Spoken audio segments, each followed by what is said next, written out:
안녕하십니까. 오늘은 창세기 25장 32절부터 34절의 말씀 살펴보도록 하겠습니다. 오늘의 구절 읽어보도록 하겠습니다. 에서가 가로되 내가 죽게 되었으니 이 장자의 명분이 내게 무엇이 유익하리요. 장자의 명분을 야곱에게 판지라. 자, 오늘 이 창세기 25장 32절부터 34절 말씀 중에 이 장자의 명분, 자, 장자의 명분에 대해서 살펴보도록 하겠습니다. 자, 명분입니다. 명분이 있어야 됩니다. 자, 어떤 명분? 장자의 명분. 자, 지금 에서는 이삭의 아들이죠. 이삭과 리브가 사이에서 에서와 이삭과 리브가입니다. 다른 사람이 절대로 안 됩니다. 아브라함과 사라 사이에서 이삭이 태어난 것처럼 이삭과 리브가 사이에서 태어나는 아들이 장자의 명분을 얻습니다. 자, 그런데 이삭과 리브가 사이에는 쌍둥이 두 아들이 있죠. 에서가 있고 야곱이 있습니다. 자, 에서가 형이고 야곱이 동생입니다. 그런데 에서가 장자의 명분을 이어받게 되죠. 장자의 명분이라고 하는 것은 유업, 유산에 관한 것입니다. 우리 사람도 세상에서도 한 집안에 아들, 맏아들이 있으면은 그 맏아들에게 아버지가 모든 유산을 물려주게 되죠. 그런 것처럼 성경 66권에서도 아버지가 아들에게 유업, 기업, 어떤 유업이냐면 하나님의 유업입니다. 하나님의 유업 또는 기업이라 합니다. 이것을 물려받기 위해서는 반드시 장자의 명분이 있어야 합니다. 자, 하나님의 유업과 기업은 무엇입니까? 생명과 안식과 구원입니다. 자, 우리가 하나님을 믿는 가장 큰 이유는 무엇입니까? 하나님께 있는 우리 사람들의 소망인 이 구원입니다. 다시 말해서 이 구원은 어느 누구에게나 주어지는 것이 아니라 장자의 명분이 있어야만이 하나님께로 하나님의 유업과 기업인 구원을 받을 수 있는 것입니다. 자, 중요한 것은 여기 지금 에서가 뭐라 합니까? 32절부터 34절에 에서가 가로되 내가 죽게 되었으니 장자의 명분이 내게 무엇이 유익하리요. 장자의 명분을 야곱에게 팔았습니다. 죽게 되었다는 것은 무슨 의미입니까? 에서는 들사람이라 활을 갖고 들에 나가서 사냥을 하는 사람이었습니다. 사냥을 하다 보니까 배가 너무 고파져서 집에 왔는데 먹을 것을 야곱이 팥죽 한 그릇을 갖고 있었죠. 그 팥죽을 먹으려고 장자의 명분을 야곱에게 팔아버린 것입니다. 그 장자의 명분은 정말 무엇과도 바꾸어서는 안 되는 것인데 얼마나 경홀하게 소홀하게 여겼더라면 야곱에게 이 장자의 명분을 팔았을까요? 자, 중요한 것은 이것입니다. 이 창세기 25장 32절부터 34절의 이 말씀, 역사적인 사실, 이 사건이 그저 역사적으로만 끝나는 것이 아니라는 것에 문제가 있습니다. 오늘날 우리에게 그리스도께서 두 번째 다시 오신다는 약속이 남아 있습니다. 그 약속 안에서도 이 장자의 명분은 유효합니다. 우리도 장자의 명분을 얻어야만이 그리스도가 오실 때에 혼인잔치에 참석할 수 있고 또 택함을 받을 수 있기 때문입니다. 구원을 얻기 위해서. 다른 것이 아니죠. 이 구원입니다. 장자의 명분과 구원은 직결되어 있는 것이기 때문에 나는 과연 장자에 속해 있는가? 하나님의 유업과 기업을 이을 자격이 있는 장자의 명분을 갖고 있는가? 아니면 에서처럼 장자의 명분이 귀한 줄도 모르고 소중한 줄도 모르고 팔아버렸는가? 지금 우리 자신의 모습을 살펴보기 위해서 창세기 25장 31절부터 34절 말씀을 살펴보는 것입니다. 약속의 말씀이라는 것을 기억해 두시고, 자, 이제 시작해 보도록 하겠습니다. 갈라디아서 4장 5절부터 7절의 말씀. 율법 아래에 있는 자들을 속량하시고 우리로 아들의 명분을 얻게 하려 하심이라. 아들이면 하나님으로 말미암아 유업을 이을 자니라. 자, 갈라디아서 4장 1절부터 7절까지 다 내용을 살펴보면 좋겠지만 시간이 제한이 되어 있기 때문에 오늘은 이 5절부터 7절의 말씀만 살펴보도록 하겠습니다. 여기서 아들의 명분이 나오죠. 아들의 명분. 이 아들의 명분 앞에 빠진 글자가 있죠. 장자의 명분입니다.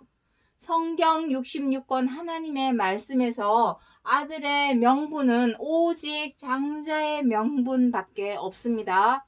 우리가 하나님을 믿는 이유가 무엇입니까? 하나님께로 소망인 우리의 소망을 구원을 얻기 위함이죠. 이 구원은 아무에게나 주어지는 것이 아니라 히브리서 2장 10절에서도 기록을 하고 있는 많은 아들, 그 많은 아들은 바로 이 장자의 명분입니다. 맏아들은 솔직히 장자는 그리스도이십니다. 맏아들 되시는 예수 그리스도. 하지만 우리에게도 장자의 명분을 주기 위해서 장자와 동일한 똑같은 명분을 주기 위함입니다. 그리스도께서 맏아들로 오신 것은 그리스도를 맹신하고 무조건 믿게 하고자 하는 것에 목적이 있는 것이 아니라 그리스도를 통하여 그리스도와 같은 장자, 맏아들에게만 주어지는 이 하나님의 유업을 동일하게 그 많은 아들에게도 주고자 하시는 것이라는 것을 기억하셔야 된다는 것입니다.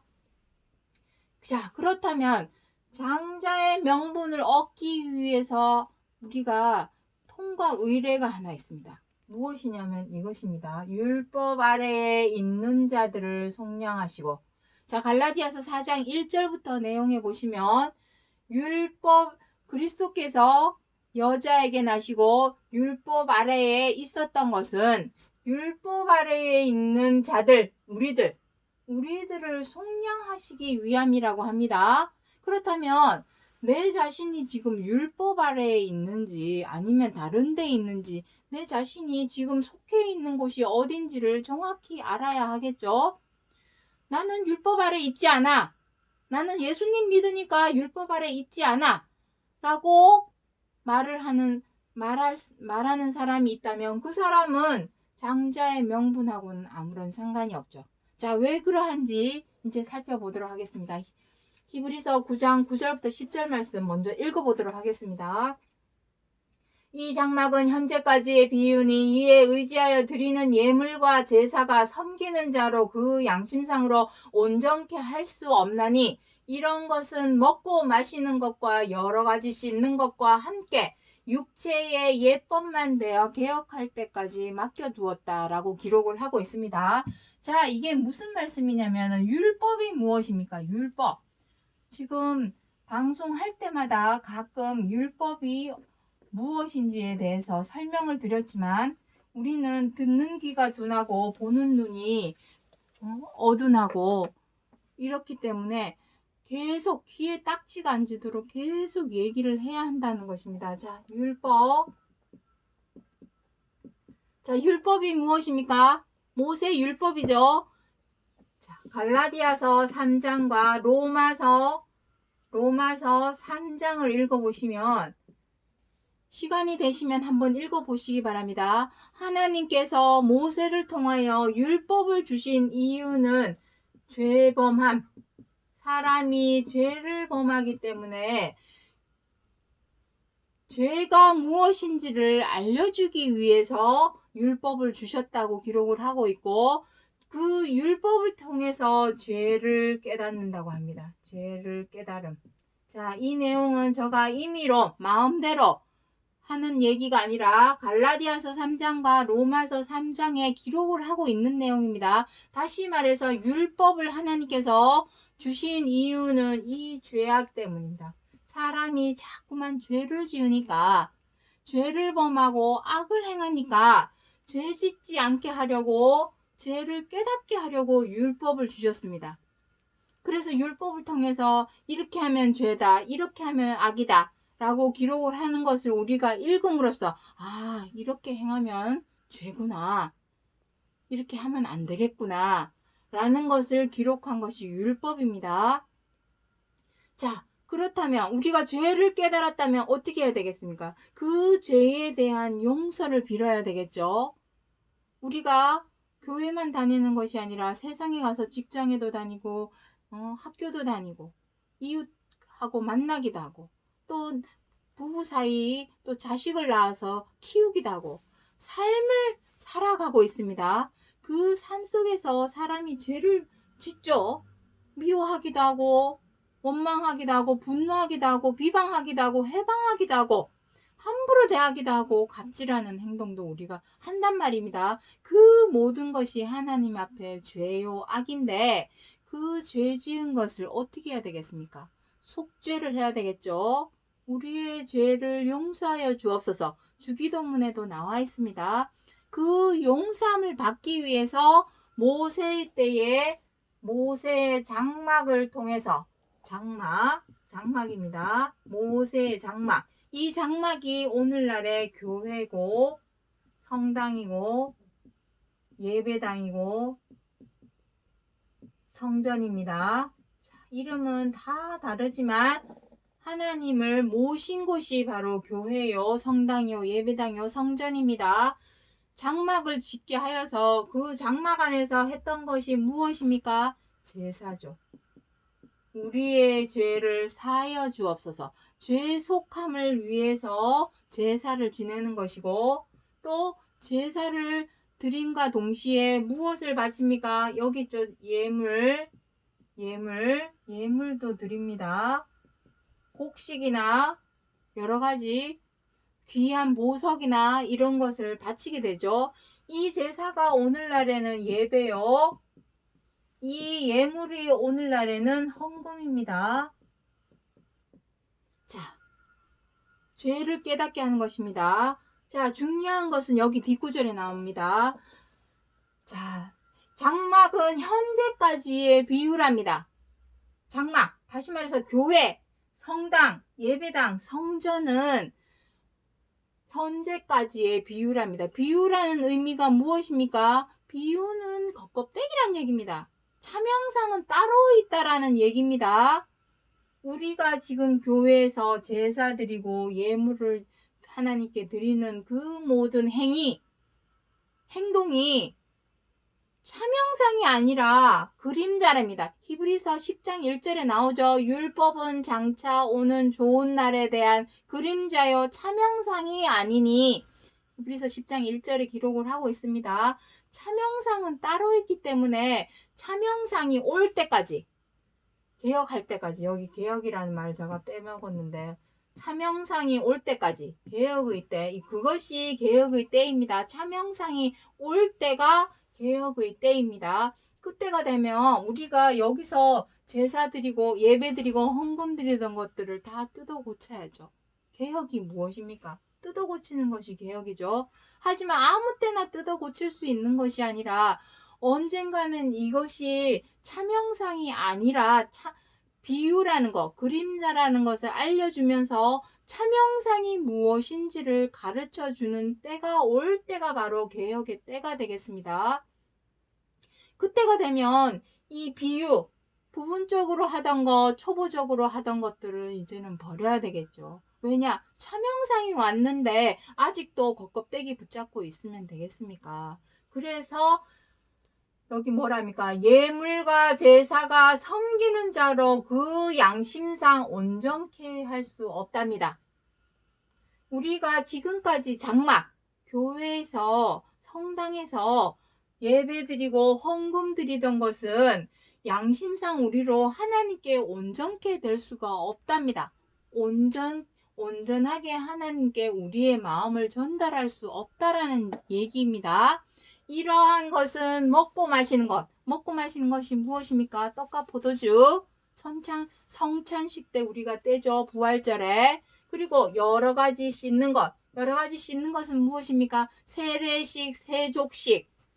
그리고 온몸을 풍덩 담그는 침례식. 그것과 함께 육체의 예법이랍니다. 육체의 예법.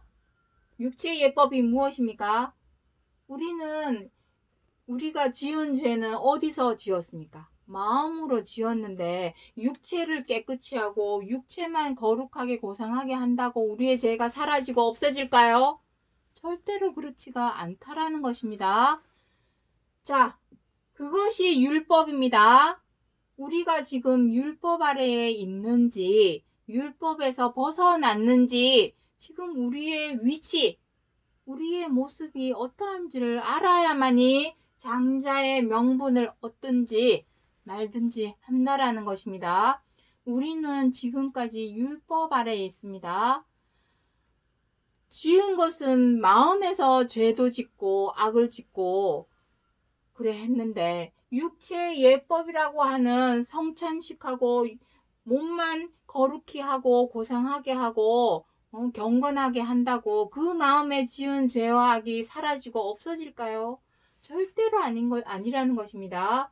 죄와 악을 행하지 않으려고 하는 노력, 피땀 눈물의 노력, 십자가의 고난입니다. 그것을 우리가 몸소 실천을 해야 한다라는 것입니다. 왜냐? 이 장막은 교회 건물, 사람의 손으로 지은 집, 건물, 교회, 성전이 장막이 아니기 때문입니다. 고린도후서 5장 1절부터 2절에 기록을 하고 있습니다. 고린도후서 5장 1절부터 2절에 보시면 사람의 손으로 지은 장막에 하나님이 거하고자 하는 것이 아니라 하나님의 손으로 지으신 장막 무엇입니까? 사람이죠. 고린도전서 3장 16절에 무엇이라 합니까? 너희가 하나님의 성전이요 하나님의 집이라. 우리 스스로가 죄와 악을 없이 하기 위해서 그 마음속에 있는 죄도 버리고 악도 버리는 것이 진정한 무엇입니까? 제사를 드리는 것이요 하나님께 헌금, 마음을 드리는 것입니다. 우리는 지금까지 율법 아래에 아직도 예수님만 믿으면 우리는 율법에서 벗어나는 줄 알았는데 여정, 지금까지도 우리는 율법 아래에 있었다라는 것입니다. 왜냐하면 율법 아래에 있지 않다라면 그리스도께서 두 번째 다시 오실 이유도 없겠죠. 자, 우리는 율법 아래에 지금까지 있었습니다. 이제는 거기에서 우리를 속량하시려고 그리스도가 오셨다라는 것입니다. 율법 아래에 있는 자들을 어떻게 속량하겠습니까? 자, 여기 이제 지우도록 하겠습니다. 이거는 이제 마음에 머리에 기록을 하시고 새기고 기록을 하시기 바랍니다. 자, 그리스도께서 우리 율법 아래에 있는 자들을 어떻게 속량할 수 있을까요? 그리스도께서 어떻게 행했습니까? 먼저 예수 그리스도. 자, 그리스도가 오신 이유는 그리스도 당신을 위해서 오신 것이 아닙니다. 본보기로서, 자취로서. 자, 이 내용은 베드로전서 2장 21절에 이 내용은 기록을 하고 있습니다. 제가 임의로 하는 말이 아닙니다. 본보기, 롤모델입니다. 롤모델로서 그리스도께서 오신 것입니다. 어떻게 하는 거? 로마서 3장 8절에 무엇이라 합니까? 그리스도께서 죄 있는 사람의 모양, 그리스도께서도 죄 있는 사람의 모양으로 오셨죠. 우리와 똑같은 미우면 미워하고 마음에 안 들면 비방하고 못마땅하면 함부로 대하고 언짢으면 갑질하는 그런 죄와 악이 있는 사람의 모양으로 오셨죠. 하지만 어떻게 했습니까?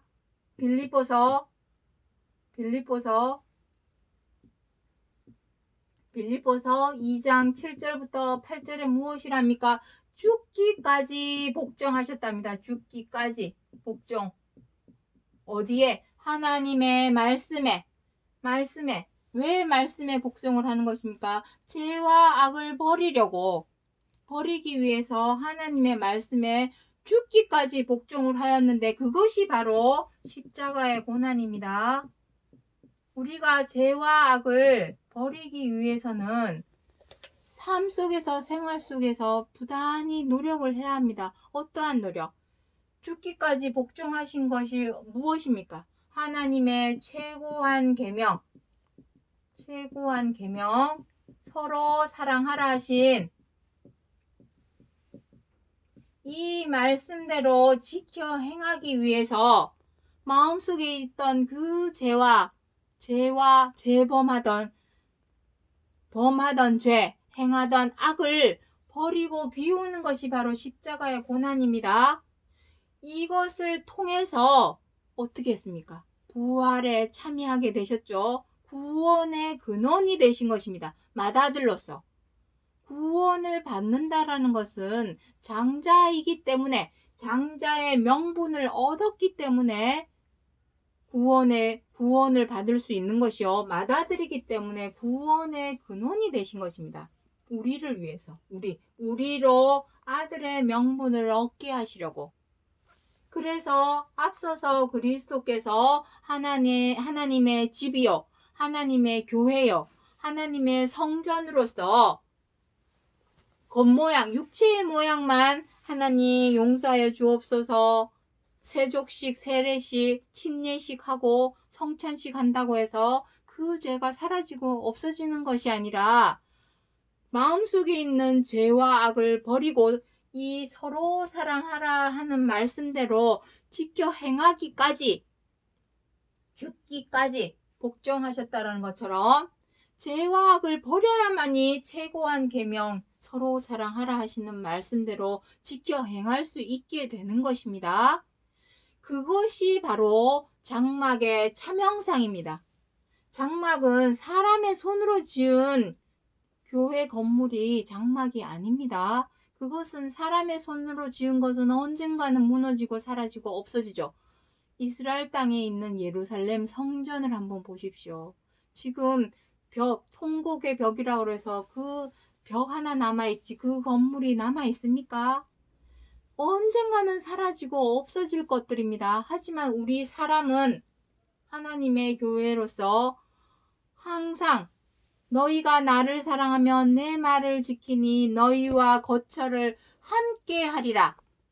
영원히 우리를 집으로 성전으로 교회를 삼아서 거처로 삼아서 영원히 함께 하고자 하는 것이 하나님의 빅픽처입니다.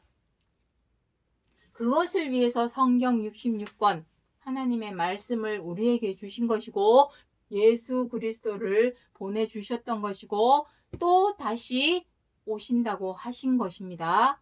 자, 그렇다면 장자의 명분을 얻기 위해서 우리가 무엇을 해야 하는지 구체적으로 이제 한번 보도록 하겠습니다. 로마서 16장 17절부터 18절의 말씀. 너희 교훈을 거스려 분쟁을 일으키고 거치게 하는 자들을 살피고 저희에게서 떠나라. 이 같은 자들은 자기의 배만 섬기나니. 자, 교훈을 거스려. 자, 이 세상에는 성경 66권이 다 교훈의 말씀이죠. 디모데후서 3장 15절부터 나오죠. 구원에 이르게 하는 교훈이라고 기록을 하고 있습니다. 물론 세상에도 많은 세상을 살아가는 지혜를 담은 교훈들이 많이 있습니다. 모든 교훈은 다 좋죠. 하지만 그 교훈이 진짜 제대로 된 교훈이라면 절대로 분쟁을 해서는 안 되죠. 왜냐하면 교훈의 첫째 덕목이 사랑이기 때문에 최고한 계명이 사랑이지 않습니까? 서로 사랑하라 하는 말씀의 기본 자세는 무엇이냐면은 나보다 남을 낮게 여기는 마음입니다. 나보다 남을 낮게 여겨서 다른 사람의 입장과 처지를 헤아리고 이해하고 존중하여 관용하고 배려하고 양보하는 것이 서로 사랑하라 하시는 말씀의 기본 자세요. 교훈의 덕목입니다.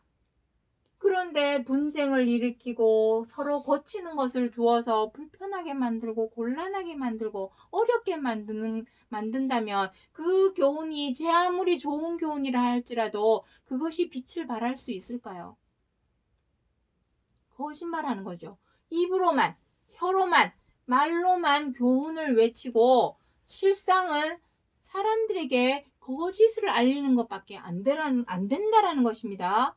교훈이 사랑에서 비롯된 것이라면 무슨 일이 있어도 무조건 다른 사람의 입장과 처지를 헤아리고 이해하고 존중할 줄 알아야지 분쟁하고 거치는 것을 두어서 자꾸 넘어지게 하고 쓰러지게 하고 그렇게 한다면 그 교훈이 제대로 된 교훈이겠습니까?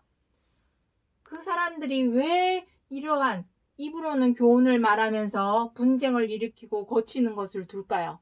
자기 배만 위하니까 자기 자신의 유익과 이익이 먼저 앞서니까 이러한 일이 벌어지는 것입니다. 이것은 서로 사랑하라 하시는 말씀과 정반대가 되는 행동입니다. 자, 마지막으로 누가복음 12장 25절부터 27절의 말씀 보도록 하겠습니다. 너희 중에 누가 염려함으로 그 키를 한 자나 더 할 수 있느냐? 백합화를 생각하여 보아라. 솔로몬의 모든 영광으로도 입은 것이 이 꽃 하나만 갖지 못하였느니라. 자, 백합화. 우리 찬송가에도 백합화에 대해서 나와 있지만 솔로몬은 모든 부귀 영화를 다 누려본 사람입니다. 이 세상에서 누려볼 수 있는 모든 세상 부귀 영화를 다 누려보았음에도 불구하고 무엇보다도 이 솔로몬의 모든 영광이 이 꽃 하나만 못하다고 합니다. 왜 그렇습니까? 하나님께 있는 장자의 명분을 얻어서 하나님의 유업인 생명과 안식과 구원을 얻지 못한다면 그것이 다 무슨 소용이 있습니까? 세상에 있는 모든 부귀영화, 재력이 있고 권력이 있고 학력이 높고 가진 게 많다고 그 사람이 염려가 없고 걱정, 근심이 없을까요? 절대로 그렇지가 않습니다. 욕심이라는 것은 한도 끝도 없기 때문에 그 가진 것만큼이나 또 근심, 걱정, 염려가 따라오기 마련입니다. 그럴 바에는 차라리 백합화처럼 날아다니는 저 새처럼 때가 되면 다 먹을 거 여기 나오죠. 29절부터 31절에 너희는 무엇을 먹을까 무엇을 마실까 하여 구하지 말랍니다. 백합화는 무엇을 먹을까 무엇을 마실까 염려 근심 걱정합니까? 우리 사람은 목구멍이 포도청이라 먹고 살아야 되다 보니까 때로는 다른 사람을 잘라버리기도 하고 꺾어버리기도 하고 마음에 안 들면 함부로 대하기도 하고 갑질을 하기도 하고 꺾어버리고 넘어뜨려버리고 또는 내 유익을 위해서 줄 서기도 하고 줄 세우기도 하고 눈 감아주기도 하고 뒤봐주기도 하고 이러한 행동들 하고 산단 말입니다. 하지만 아무리 그러한 것을 통해서 세상에 있는 모든 부귀 영화를 누린다 할지라도 하나님께 있는 이 장자의 명분, 하나님께로 오는 유업, 생명과 안식과 구원을 얻지 못한다면 이것이 다 무슨 소용이 있습니까?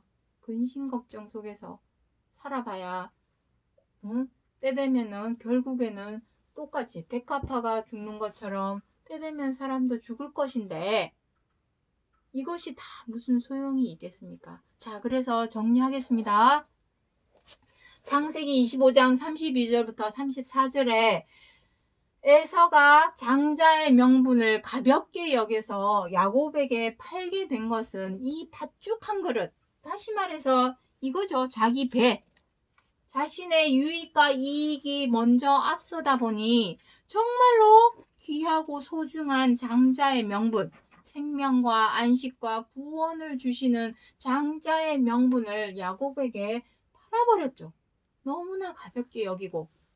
하지만 이것을 창세기 25장에서 기록하여 주신 것은 역사적인 사실 사건으로만 우리가 읽으라고, 가르쳐 주라고, 배우라고 기록을 해 주신 것이 아니라 오늘날 우리도 장자의 명분이 주어져야만이 하나님께 있는 생명과 안식과 구원을 얻을 수 있기 때문에 이 장자의 명분을 가볍게 여기지 말고 장자의 명분을 얻기 위해서 마음속에 있는 죄와 악을 버리고 하나님의 최고한 계명인 서로 사랑하라 하시는 말씀대로 지켜 행하게 하기 위하여 창세기 25장에서 기록해 주신 말씀이라는 것을 기억해 주시기 바랍니다. 오늘 여기까지 하고 마치겠습니다. 감사합니다.